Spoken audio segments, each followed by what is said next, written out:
मा बुंबावनो लोगोफोर, सासे बैसो जाखानाय 75 इयार्सनि बोराय सुबुङानो हिनजाव लानानै खारनो हालायनाय दम दंलायो आरो।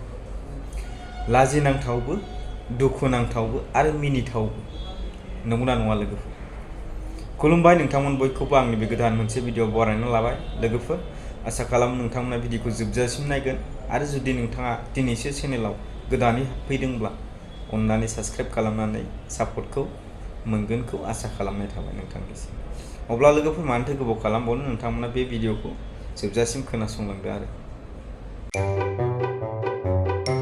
मोजां मोनलायनाया मेगन बेमारा नामा? एबा बैसोजों जेबो सोमोन्दो गैमारा नामा? मोनसे सोमोनांथाव जाथाय। बिहामजो सानै आरो बिजामादै सानै गोनां सासे बोराया सासे आइजोखौ लानानै खारदों। इन्जिन बसुमतारी मुंनि सासे बोराया प्रनिता बसुमतारी मुंनि सासे आइजोखौ लानानै खारदों। फोरमायहरनाय बादिब्ला प्रनिता बसुमतारीहाबो कलेजाव फरायनाय सानै फिसाजो दंखायो।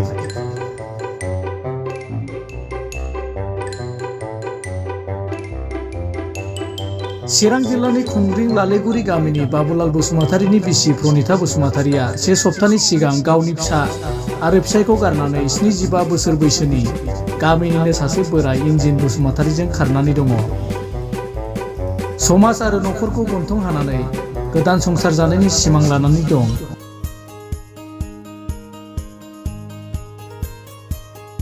सोरबाफोर नुसन बायोब्ला 9678263520 आरो 6002346835 जानबुं नम्बराव खौरां हरनो थाखाय खावलायदों बाबुलाल बसुमतारीया।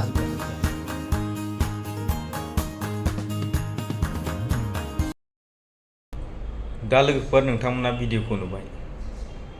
रागाबो जोंथावा, मिनिथावाबो, दुखुबो जाथावा, नंगौना नङा लोगोफोर? इसिबां बैसो जाखानाय बिहामजो मोनलायखानाय मानसियाबोदि बेफोरबायदि खारनायनि खमथा दम दंलायो आरोना लोगोफोर, माथो बुंबावनो।